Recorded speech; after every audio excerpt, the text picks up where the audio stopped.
O grande conflito, a Aurora. Deus não permitiu que sua palavra fosse totalmente destruída.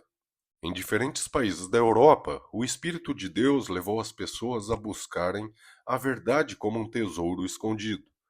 Ele as guiou às Sagradas Escrituras e elas estavam dispostas a aceitar a luz a qualquer preço que precisasse pagar. Embora não vissem tudo com clareza, o Espírito as ajudou a compreender muitas verdades ocultas por bastante tempo. Havia chegado o momento de as Escrituras serem entregas ao povo na própria língua. Tinha passado a meia-noite do mundo. Em muitas terras, sinais da chegada da aurora se aproximavam. No século XIV, surgiu na Inglaterra a estrela da manhã da Reforma.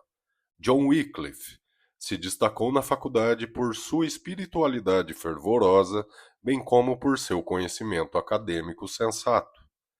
Educado na filosofia escolástica, nas leis da Igreja e na lei civil, ele se preparou para tomar frente na grande luta por liberdade civil e religiosa. Adquiriu a disciplina intelectual das escolas e compreendia as táticas dos eruditos. A extensão e a amplitude de seu conhecimento despertavam o respeito tanto de amigos quanto de inimigos. Seus inimigos não eram capazes de desacreditar a causa da reforma, expondo a ignorância ou a fraqueza de seu porta-voz. Enquanto Wycliffe ainda estava na faculdade, começou a estudar as Escrituras. Antes disso, sentiu uma grande carência que nem os estudos acadêmicos nem os estudos da igreja eram capazes de suprir. Na palavra de Deus, encontrou aquilo que buscava. Viu Cristo ser apresentado como no único advogado. Decidiu proclamar as verdades que descobriu. Quando começou sua obra, Wycliffe não se opôs a Roma. No entanto, quanto mais claramente reconhecia os erros do papado, com maior avidez apresentava os ensinos da Bíblia. Percebeu que Roma havia abandonado a palavra de Deus, trocando-as pelas tradições humanas. Sem temor, Wycliffe acusava o sacerdócio de haver abandonado as Escrituras e exigia que a Bíblia fosse restaurada ao povo e sua autoridade estabelecida na Igreja novamente. Era um pregador habilidoso e eloquente, e sua vida diária demonstrava as verdades que pregava. Seu conhecimento das Escrituras, a pureza de sua vida e sua coragem e integridade obtinham respeito por toda parte. Muitos viam os males da Igreja Romana, recebiam de bom grado e com alegria as verdades que Wycliffe trazia à tona. No entanto, os líderes papais se encheram de ira. Esse reformador estava adquirindo influência maior que a deles. Wycliffe era um perspicaz detector de erros e se posicionava destemidamente contra os abusos que Roma aprovava. Embora fosse capelão do rei, objetou como ousadia ao pagamento de tributos que o Papa exigia do rei da Inglaterra.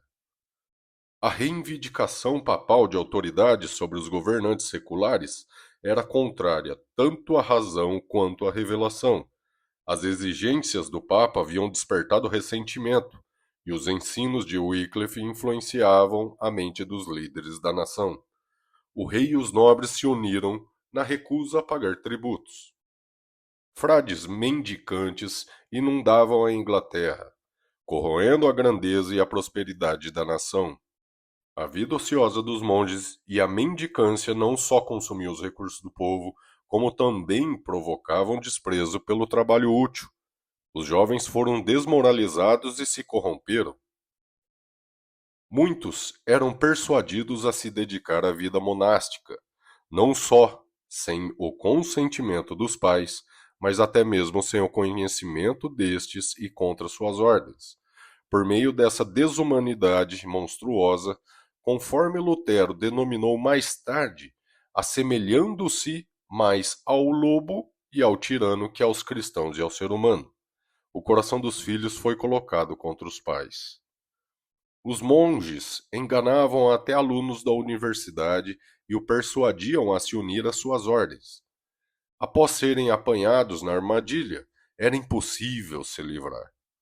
Muitos pais se recusavam a enviar filhos para as universidades, as escolas entraram em declínio e a ignorância prevalecia.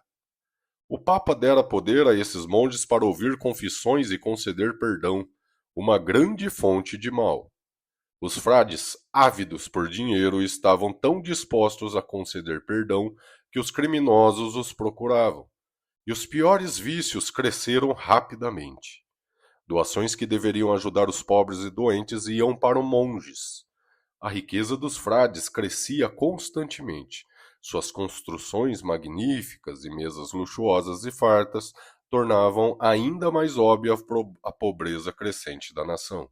Entretanto, os frades continuavam a se aproveitar do povo supersticioso e levá-lo a crer que todos os deveres religiosos consistiam em reconhecer a supremacia do Papa, adorar os santos e fazer doações aos monges. Essa seria a maneira segura de garantir um lugar no céu. Wycliffe, com clara inteligência, chegou à raiz do problema, declarando que o sistema em si era falso e deveria ser abolido. Seus esforços despertaram discussões e questionamentos. Muitos começaram a se perguntar se não deveriam pedir perdão a Deus em vez de procurar o Papa de Roma. Os monges e sacerdotes de Roma diziam: estão nos consumindo como câncer. Deus precisa nos livrar, caso contrário, o povo perecerá. Os monges mendicantes afirmavam estar seguindo o exemplo do Salvador. Diziam que Jesus e seus discípulos eram sustentados por doações das pessoas. Essa alegação levou muitos à Bíblia a fim de aprender a verdade por si mesmo. Wycliffe começou a escrever e publicar tratados contra os frades, chamando o povo a conhecer os ensinos da Bíblia e seu autor. Ele não poderia ter usado um meio mais eficaz para derrotar a gigantesca estrutura que o Papa havia edificado, na qual milhões eram mantidos cativos. Para defender os direitos da coroa inglesa dos abusos de Roma, Wycliffe foi nomeado embaixador real da Holanda. Ali, entrou em contato com religiosos da França, Itália e Espanha. Teve a oportunidade de ver os bastidores e descobrir muitas coisas que haviam sido ocultadas dele na Inglaterra. Nesses representantes da corte papal, interpretou o verdadeiro caráter da liderança da Igreja. Voltou para a Inglaterra a fim de retomar seus estudos anteriores com maior zelo, declarando que o orgulho e o engano eram os deuses de Roma. Depois que Wycliffe voltou para a Inglaterra, o rei o nomeou reitor de Lutterworth. Isso lhe garantiu que seu discurso aberto não havia desagradado o rei. A influência de Wycliffe ajudou a moldar as crenças da nação. O Papa logo enviou trovoadas sobre ele, promulgando 3 editos, que ordenavam ação imediata para silenciar o professor de heresias. A chegada das bulas papais colocou toda a Inglaterra sobre a ordem de aprisionar o herege. Parecia certo que Wycliffe logo cairia diante da vingança de Roma. Contudo, o mesmo Deus que declarou a Abraão: não tenha medo, eu sou o seu escudo, estendeu os braços para proteger seu servo. A morte sobreveio não ao reformador, mas ao Papa que havia ordenado sua destruição. A morte de Gregório VI foi sucedida pela eleição de 2 papas rivais. Cada um deles convocou seus fiéis a guerrear uns aos outros, fazendo cumprir suas exigências não apenas por meio de maldições terríveis contra os inimigos, mas também por promessas de recompensa no céu para quem os apoiasse. As facções rivais usaram todos os seus recursos para atacar uns aos outros, e por um tempo Wycliffe teve paz. Essa divisão, com toda a contenda e corrupção que provocou, preparou o caminho para a reforma, ao permitir que as pessoas vissem a realidade do papado. Wycliffe conclamou o povo a refletir-se esses dois papas não estavam falando a verdade ao chamar um ao outro de anticristo. Determinado a espalhar a luz por todas as partes da Inglaterra, Wycliffe organizou um grupo de pregadores, homens simples e devotos que amavam a verdade e queriam disseminá-la. Eles ensinavam nos mercados, nas ruas das grandes cidades e nas estradas do campo, procurando os idosos, enfermos e pobres, anunciando a eles as boas novas da graça de Deus.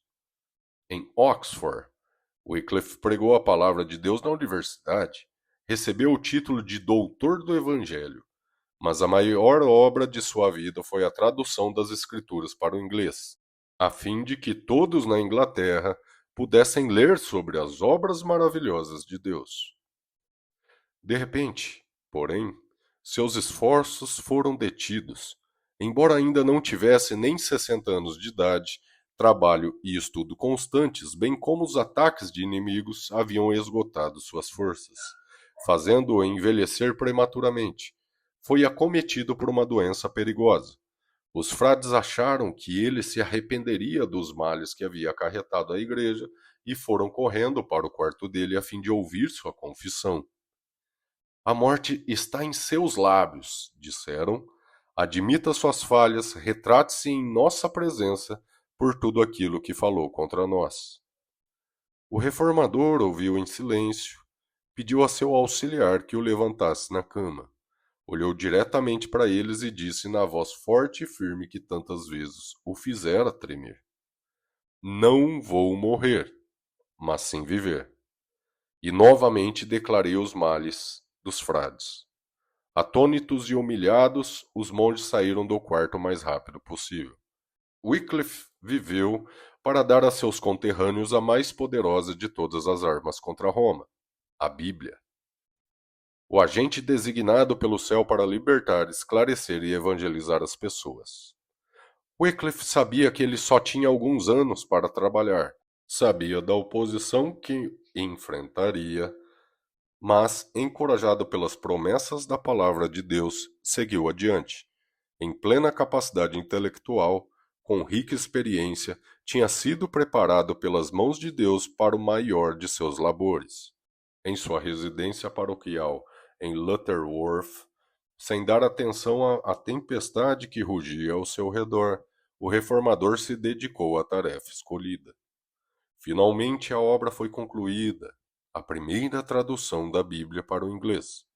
Wycliffe colocou nas mãos do povo inglês uma luz que nunca se apagaria. Fizera mais para abrir as cadeias da ignorância, libertar e elevar seu país do que qualquer vitória no campo de batalha havia realizado até então. Cópias da Bíblia só podiam ser feitas por meio de trabalho fatigante. Tantas pessoas desejavam ter o livro que os copistas mal davam conta da demanda.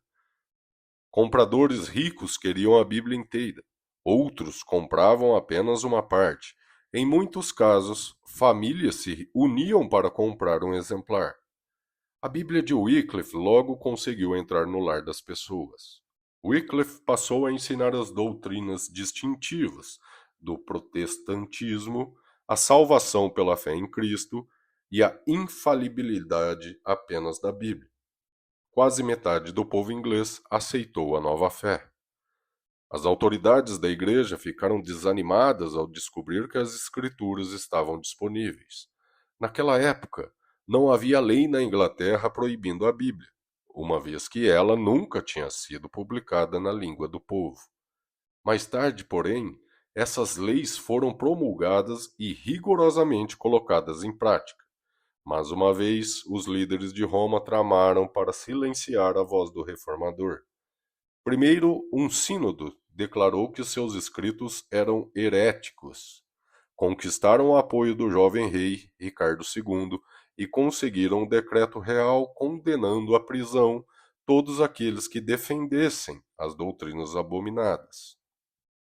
Wycliffe apelou da decisão do sínodo no parlamento, sem temor, acusou a hierarquia perante o Concílio Nacional e exigiu reforma dos enormes abusos que a igreja aprovava. Seus inimigos ficaram confusos. Todos esperavam que o reformador, idoso, solitário e sem amigos, cedesse à autoridade da coroa. Em vez disso, porém, o parlamento foi trocado pelo emocionante apelo de Wycliffe. Então o parlamento revogou o edito de perseguição e Wycliffe foi livrado mais uma vez.